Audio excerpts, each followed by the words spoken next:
헬로 여러분들 15번째 오늘 얘기는 트레이닝, 연수에 대한 얘기입니다. 이게 훈련, 기본적으로 아니면 우리 막 그 운동할 때 트레이닝이 아니라 그래서 심지어는 막 추리닝 이런 사람도 있죠. 추리닝 그지? 이 트레이닝은 연수를 가리켜요. 토익에서는요. 자 그리고 이제 오늘 얘기할 부분이 좀 특이하죠. I에 대한 얘기야. 주어 I에 대한 얘기야.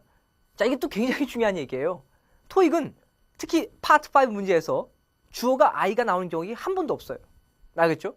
바로 이게 일상생활과 혹은 토익에서 묻고자 하는 바의 어떤 차이가 아닐까 싶기도 해요. 그죠? 자, 그래서 오늘 문법은 뭐 크게 중요하지는 않습니다. 왜 실제 토익에서는 주어 I가 없으니까요. 알겠죠? 다만 이 I라는 부분이 어떤 식으로 나왔을 때 실제로는 어떤 문장 속에서 사용될 수 있다는 거. 알겠죠? 그러니까 이건 문법이기 이전에 기본적으로 그 토익과의 어떤 차이를 보여주는 어떤 얘기.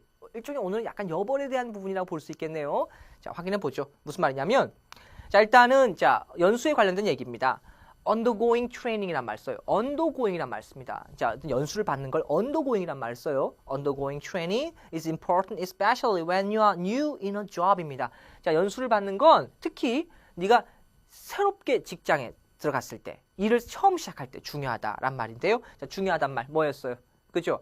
자, 분명히 일단 요 essential이란 말도 중요하다지만 required란 말도 그쵸? 어디서 들어봤죠? require 그죠? require 그죠? 특히 require 요구된다 그치?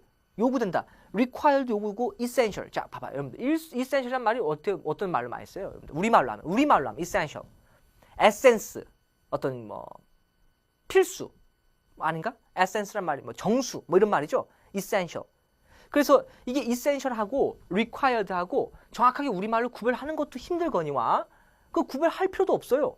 그냥 토익에서는 important란 말과 중요하다는 말과 일단은 비슷하다는 느낌의 단어가 뭐냐라고 할 때 뭘 쓰느냐 이 정도의 어떤 생각하시면 돼. 알겠죠?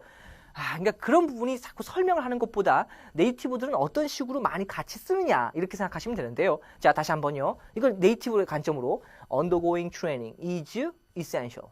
undergoing training is required, especially when. 그렇죠? 이렇게 쓸 때 원어민들은 required란 말을 더 선호해요.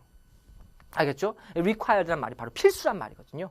특히 언제, 뭐 할 때 이런 말입니다. 그렇죠? 이렇게 필수적이란 말이 바로 required란 말로 많이 쓰여요. 알겠죠? 그래서 important란 말은 그냥 중요하다는 말이라고 생각할 때는 그냥 essential로 쓸 수 있습니다. 상관없지만 이 important란 말이 붙었을 때 바로 그 점이 반드시 해야 된다라는 상황으로 좀 강하게 연결될 때는 일단 보통 required란 말로 더 많이 쓰인다는 거. 알겠죠? 이걸 더 기억하시라는 얘기예요. 그냥 그렇게 써버리라는 얘기야. 자꾸 단어 하나하나 의미를 놓고 자꾸 생각하려고 하지 말고 undergoing training is required. undergoing training is important. 알겠죠? 이런 식으로 자꾸 써버리라는 얘기예요. 문장과 문장을 좀 연결시키는 기분으로. 알겠죠? 그 다음에 proper training입니다. 적절한 연수는 새로운 employee들이 adjust 하도록 돕는다. aid, 돕는단 말이죠. 돕는다. 이건 뭐 여기서 그대로 help겠죠. 그죠? 이건 좀 떨어졌고요. 그 다음에 working also. 자, working은 또한 많은 러닝이 필요하다란 말이죠. 포함된다. involve, 포함된다. 필요하다. include, 그대로 떨어지고 또 그치? 이건 거의 동의어 관점이고요. 그 다음에 you have to undergo a complete set. complete set. 원래 complete란 단어가 무슨 뜻이에요? 완전한이란 말이죠. 완벽한이란 말이죠. 그렇죠? 그치? 그래서 당신은 트레이닝, 어떤 연수를 받아야 되는데 complete, 완벽한 세트를 받아야 된다. before. 그래야지 you can start working for this company. 이 회사에 일을 할 수 있다. 이 complete이란 말과 가장 떨어지는 말은 보통 이런 단어. total. 그렇죠? 완벽하게 들어간다는 거니까요. 그렇죠? total이란 말. 원래 total이란 말이 통계, 전체 합을 얘기하잖아요. 그렇죠? 그래서 완벽하다는 말과 같이 쓰여요. 그 다음에 most of the time starting in a new company 대부분은 자, 창업을 하는 것은 is difficult, 힘듭니다라고 할 때, difficult, 힘듭니다 할 때 당연히 hard란 말 들어가죠, 그렇죠? 뭐 여기까지는 쉽지 않나 싶어요. 자, 이런 뉘앙스, important, age, involves, complete, difficult와 같이 어떤 연수와 관련된 어떤 말이 기본적인 그 단어의 한 뉘앙스가 아니라 어떤 상황, 컨텍스트 상황에서는 이런 말과 같이 많이 쓰인다, 이런 맥락으로 많이 쓰인다는 것을 여러분이 좀 더 많이 연습을 해줘야 되지 않겠는가 싶어요. 요거 가지고는 좀 부족하시죠. 자, 그리고 listening 컨셉에서는 이렇게 쓰이기도 합니다. 자, 미스터 앤소니와 그 다음에 미스터 앤더슨이 주고받아요, 대화를. Congratulations, Mr. Anthony. You are now officially a part of this company. 축하해, 앤소니. 너 드디어 우리 회사에 공식적으로 이제 일원이 되었네. 했더니 Thank you very much, sir. I'm excited to start working with you. 정말 흥분되는군요. I'm glad to hear that.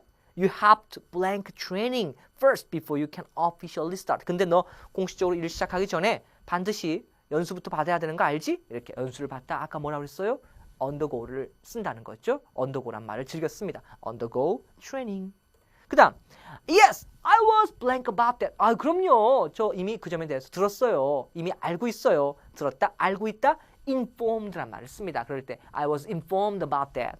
It'll start tomorrow, right, sir? 내일부터죠, 연수가. That is correct. Your training will start tomorrow and last until next week. 그리고 다음 주까지야. I hope you do well. I'll try to do my best, sir, and improve my... 그래서 이 연수를 통해서 제 스킬을 반드시 발전시키겠습니다. 그죠? 자신의 각오, 다부진 각오 밝히고 있죠. Thank you very much for your support.로 끝났네요. 이런 식으로 연수에 대한 어떤 얘기가 나오기도 하고요. 자, 그 다음에 오늘은 약간은 여벌에 대한 얘기인데요. 이 부분을 뺄까 말까 고민도 많이 했지만 어차피 이제 제가 어떻게 보면 이게 시리즈예요, 여러분들. 이게 100강까지 있어, 원래. 100강까지. 계속 나가야 돼, 지금. 이게 16번째 얘기는 정말 프렐루드, 전제 부분밖에 안 돼. 더 해야 돼, 더, 그지? 근데 여러분들이 제 수업을 천년만년 들을 것도 아니고, 뭐 3달, 4달 다 들을 것도 아니죠, 그죠? 그래서 일단 뭐 이걸 빼는 것 다 좀 웃기기도 해요. 왜냐하면 이게 시리즈로 연결되는 부분에서 이제 오늘이 이제 마지막인 것 뿐이거든요. 뭐에 대한 얘기냐면, 바로 주어 I라는 부분이 실제 토익 혹은 일단 뭐 문제풀이 상에서는 큰 도움은 안 됩니다. 왜? 출제되지 않으니까요. 근데 원고를 구성하는 부분에서는 분명히 I가 나와요. 그죠? 그러니까 요거는 문법이라기보다는 어떤 문장에서 이 I라는 말이 쓰일 때 어떤 식으로 생각하면 좋겠다 해석할 때 이런 식으로 한번 생각해 봅시다, 여러분들. 문제로 생각하는 게 아니라. 자, 이 주어 I가요. 예문을 봐봐. I will apply for a different position in this company. 저는요. 이 회사에 다른 그 자리에 지원할까 합니다. 할 때 내가 지원하겠다. I will apply. 이 말 있죠? 그 다음에 I'm going to Australia for a business trip. This morning I attended office meeting. Last year I participated in 해서 이 I가 실제로는 그냥 단순하게 내가라는 말도 있지만 어떤 문장에서 영어에서는 반드시 주어가 필요하잖아요. 그 주어 자리에 어떻게 보면 나는이란 말을 쓰고 싶지 않아도 이 주어 자리에 뭐가 있어야 되기 때문에 나를 쓰는 경우가 있다는 거죠. 아시겠죠? 그러니까 일단은 형식적으로 내세우는 I가 있고요. 정말로 써야 될 때 쓰는 I가 있다는 것이죠. 그런 어떤 주어의 어떤 형식적인 요소까지도 기본적으로 이 I를 구성하는 어떤 하나의 방식이라는 거죠. 그래서 사실은 자기소개서 같은 거 쓸 때 I am, I was, I will 이렇게 많이 쓰는 건 그렇게 썩 보기 좋은 건 아니죠. 근데 어쩔 수 없을 때가 있어. 왜? 아니, 주어를 써야 되니까. 주어를 빼먹고 쓸 수는 없잖아요. 그렇죠? 영어를 구성할 때. 그치? 자, 그래서 요것만 기억하시라는 얘기야. Remember, when using I as a subject. 그죠? 자, 나라는 말을, I라는 말을 subject로 쓸 때 you can use past, present, future tense. 그죠? 과거, 현재, 미래 시제 다 쓸 수 있어요. 바로 뭐에 따라서?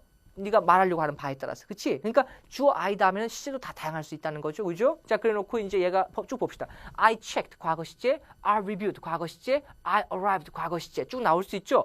2 days ago 또 과거 시제, 그다음 during my childhood I used 과거 시제 이런 식으로. 그죠? 이렇게 자기가 쓰려고 하는 부분이 과거의 상황일 때는 전부 다 I 다음에 바로 과거 시제를 쓸 수 있는 상황. 그죠? 이건 뭐 기본적으로 알고는 있겠습니다만 이럴 때 자, 사실 썩 그렇게 보기 좋지는 않지. 그죠? 다 보기 좋지는 않죠. 그죠? I라는 말을 사실 너무 반복적으로 쓰고 있다는 느낌이 들죠. 그래서 어떤 자기소개 같은 거 쓸 때 이렇게 I, 그냥 이게 다 보이잖아. 그치? 그럼 썩 좋은 형식이라 볼 수는 없어. 조금은 다른 식으로 문장을 쓰려고 하는 노력도 필요하다는 것이죠.